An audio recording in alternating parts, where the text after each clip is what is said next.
Hi, dear teachers. Welcome back to the fourth and fifth, session of materials development, introduction, principles and procedures of materials development part 1, and also principles and procedures of materials development part 2, which is the topic of the paper written by Tomlinson 2011. Before that, I offered you a paper by Johnson 1989 on language curriculum. That paper introduces and clarifies language curriculum. Language curriculum refers to language program. For example, now you're studying your MA education or MA studies. The whole program is called language curriculum for you. Actually, it is teaching curriculum for you, but the students who are studying their BA, the language curriculum for them, all the materials, all the teaching methods, all the decisions made by different groups of people. Let's have a clear example about what is a curriculum. The curriculum refers to,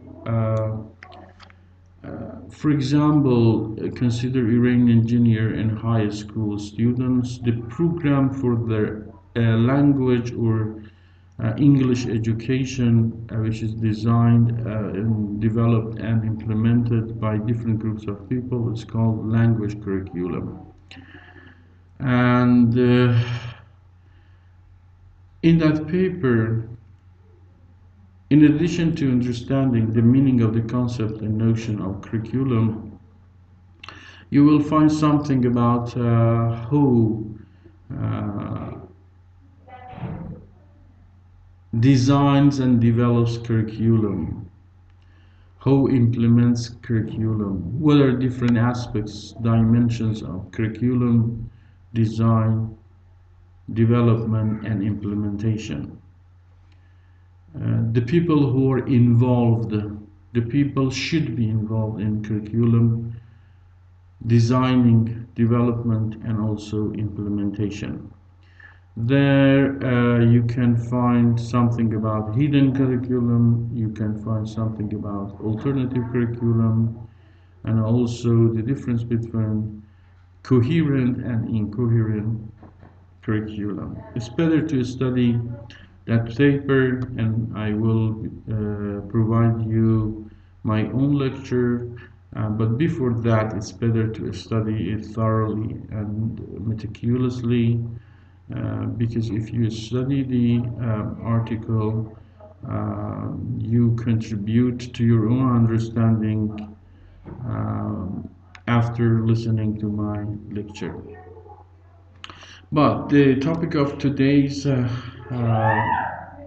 lecture is Principles and Procedures of Materials Development, Part 1, and also the next session, Principles and Procedures of Materials Development, Part 2. Let's go to the first part. The first thing in this chapter is on defining an operational definition of terms and concepts.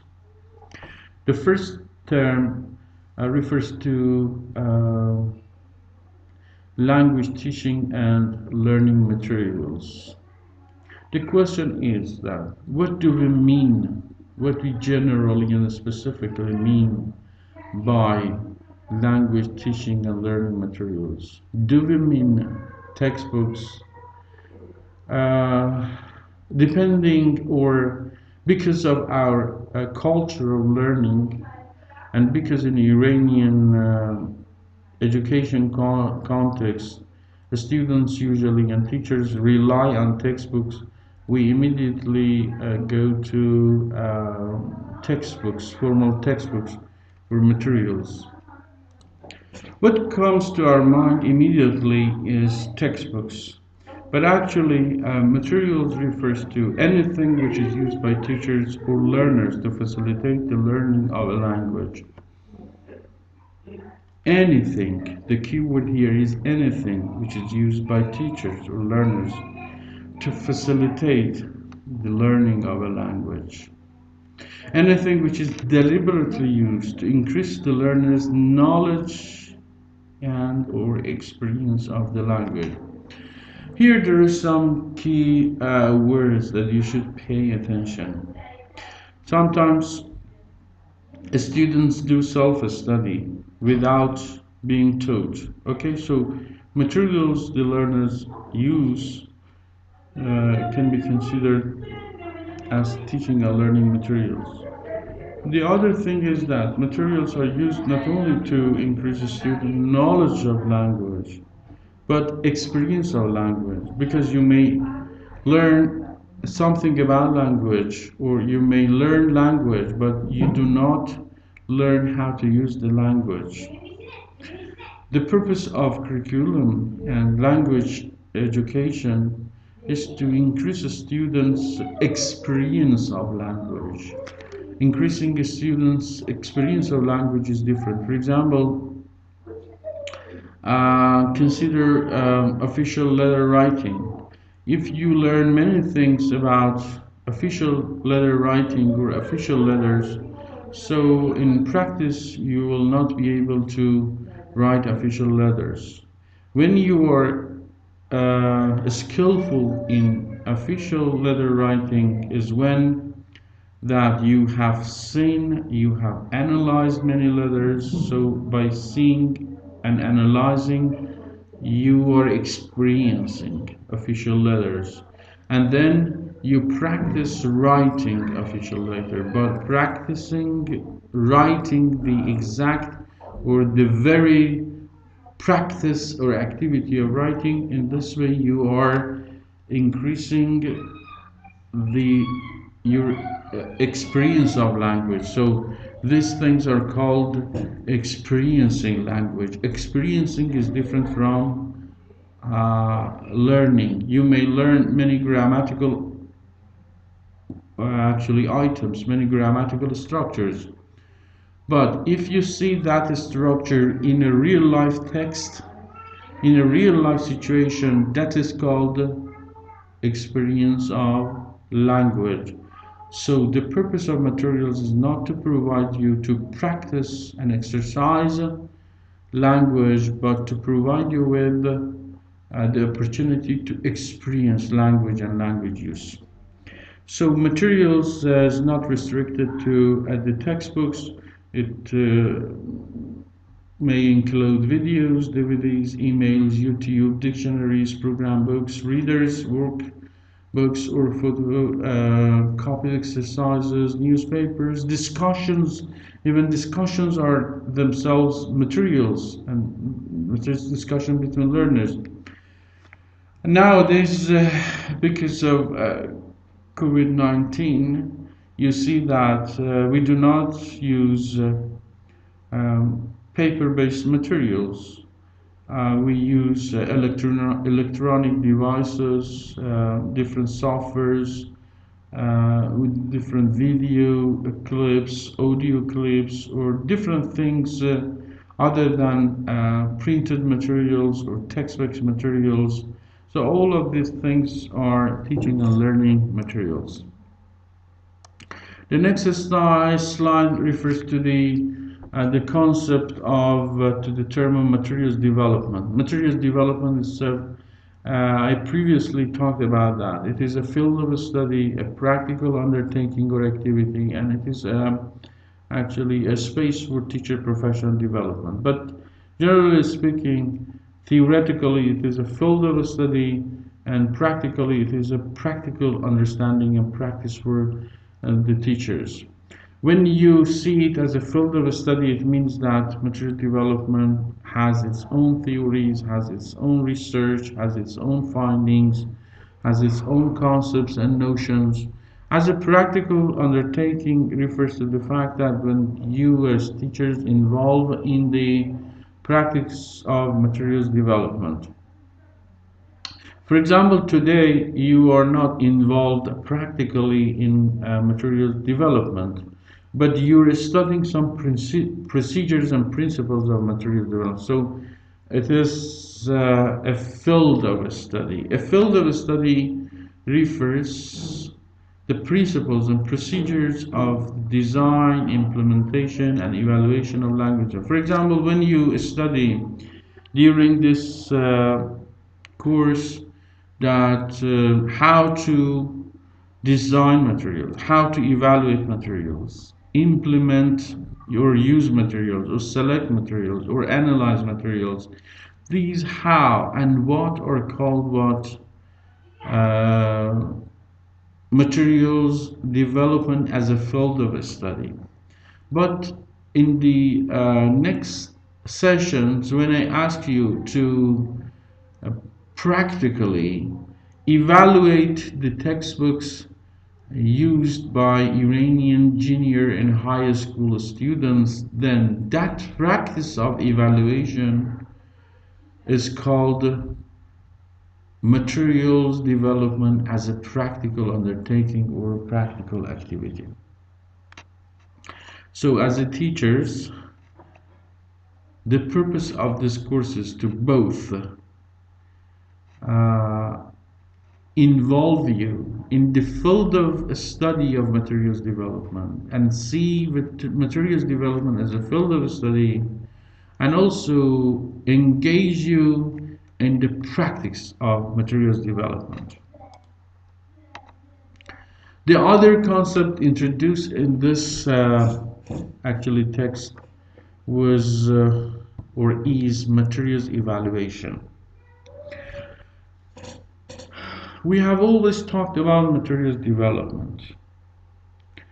It doesn't mean that all teachers should develop materials from the scratch. It means that as language teachers, it may not be possible for you to write materials, to draw pictures or photos or I don't know, different drawings on the materials and prepare materials for your students. You may find some materials on the net and in different contexts, from different sources. You might borrow different clips, different texts, different tasks and activities from different places, from different sources. But you evaluate them, you analyze and evaluate them, and then you decide to select them or not. This activity of borrowing, evaluating, analyzing, and deciding to select them, to use them or not, is called materials evaluation, which is the most important dimension or aspects of materials development.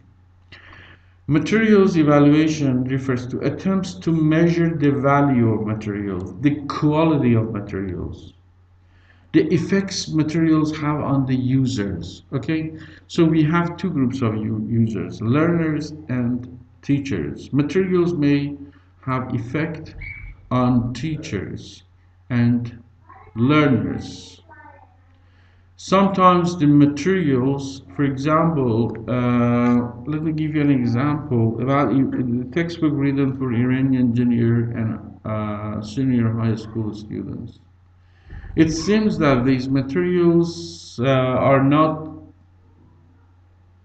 effective, or they do not have positive effects on both teachers and learners. Sometimes teachers are complaining about the materials. They say that they believe that they are not able to successfully implement the materials, or materials are not useful. So they are sometimes discouraged. They're sometimes demotivated about language teaching. And the other thing refers to the effects materials have on learners.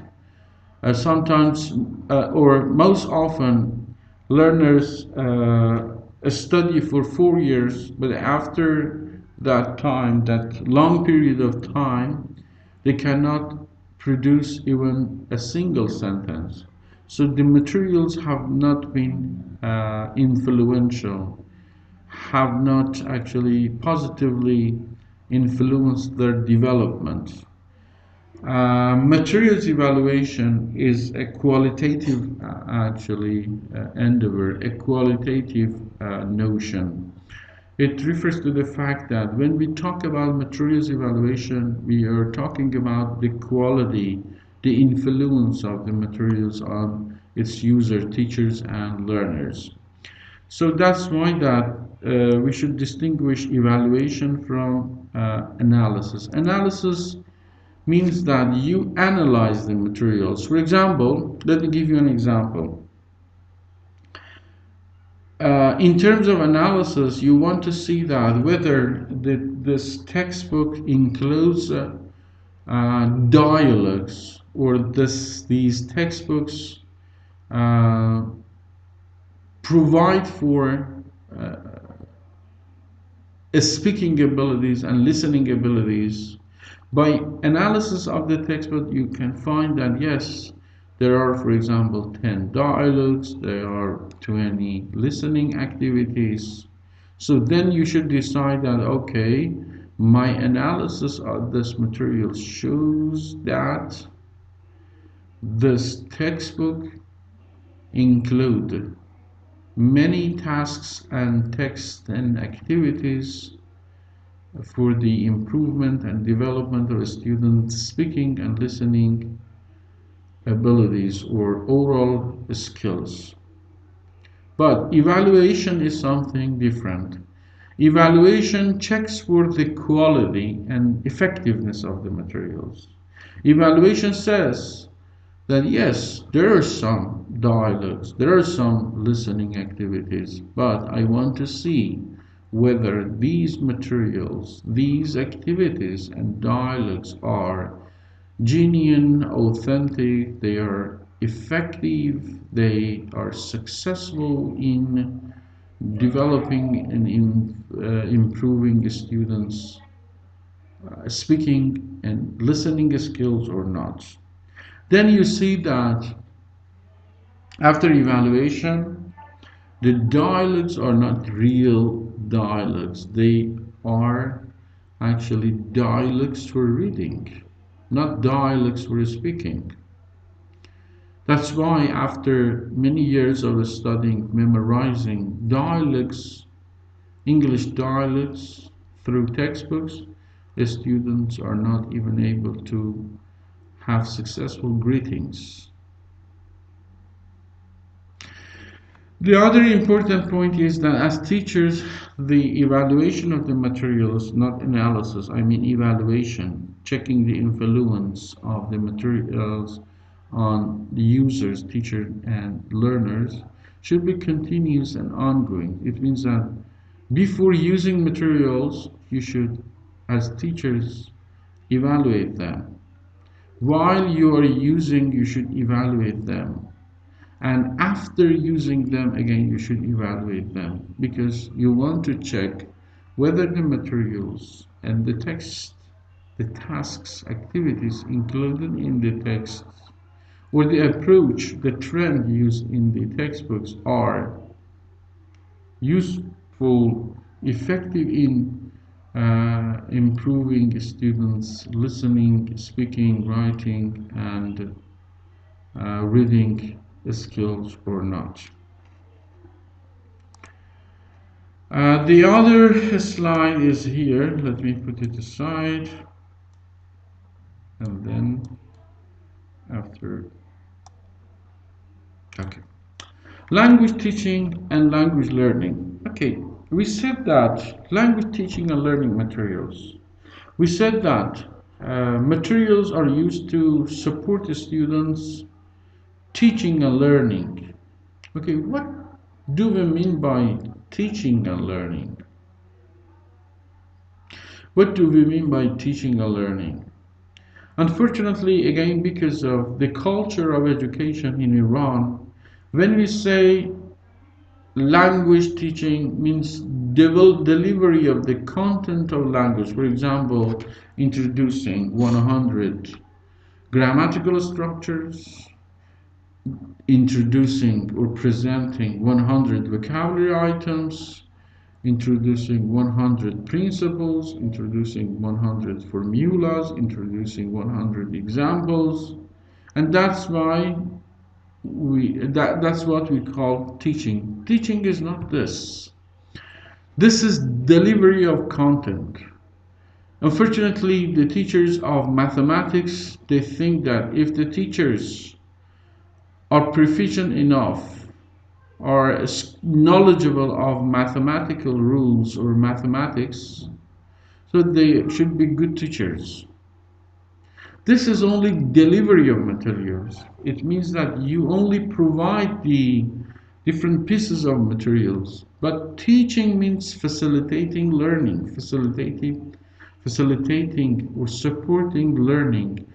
It depends on our conception. It depends on our conceptualization of learning. What does it mean by learning? Does learning mean learning content?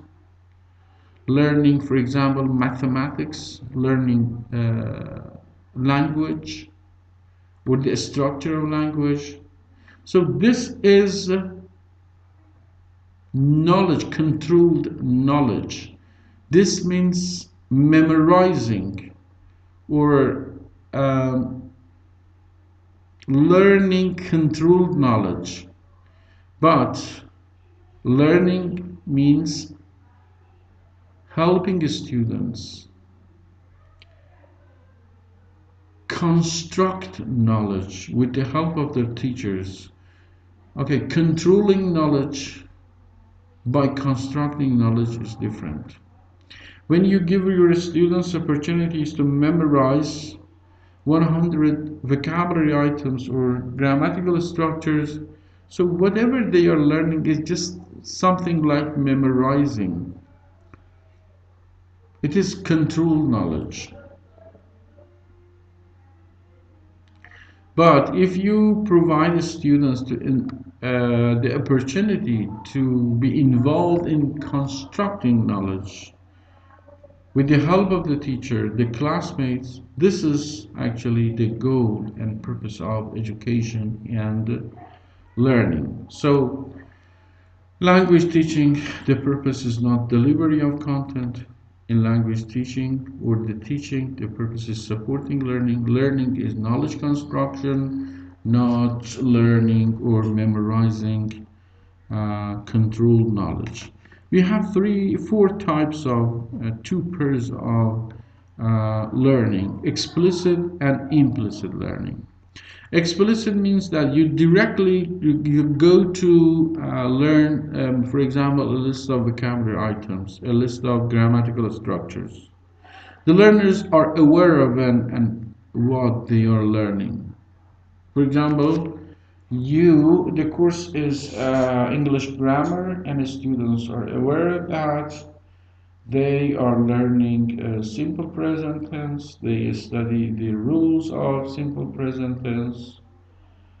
Implicit learning is when you are not aware. You do something, for example, you read a text, but when you are reading, you gradually learn that simple present tense is this, or the verb forms with simple present tense have actually this form or this structure. Peripherally, indirectly, unconsciously, you learn it. For example, you focus on communication, you focus on reading a text for the purpose of extracting its message and understanding, but because you are experiencing language peripherally, indirectly, you discover, you learn unconsciously that these forms are like this. The other one is declarative knowledge and procedural knowledge. Declarative knowledge means When you learn knowledge about the language system, for example, when you read about rules of grammar. So when you read about rules of grammar, so you are learning knowledge about the language system. Or for example, let me give you another example. Word formation. When you learn something about prefixes, suffixes, or things like that, these rules and these words formation rules are called declarative knowledge. Or you are learning about English phonetics and phonology. For example, this is fricative, that one is bilabial, that one is nasal. Okay, these things about sounds of English are called declarative knowledge. But procedural knowledge refers to when you learn how to use it. How to use it. Okay, for example, when you learn the meaning of vocabulary item, it is declarative knowledge. When you learn about the form of that vocabulary item, it is declarative knowledge. But when you learn how to use that vocabulary item in your speaking, in your writing, it is called procedural knowledge. So when we learn how to use something, it is called procedural. When you learn something about, get some information about something, it is declarative knowledge. But the point is this. Communicative competence is primarily achieved as a result of implicit. It means that you are involved in communication, but you learn grammar of language, vocabulary of language. And then it is procedural. It means that you should focus on how to use the items, not about the items. So implicitly means that you should be involved in real life activities or community oriented activities. Then you learn grammatical and language structures. And the other thing is that you should not, it's not good to learn about, it helps. But much of learning happens through procedural learning. It means that when you focus on is use, how to use them.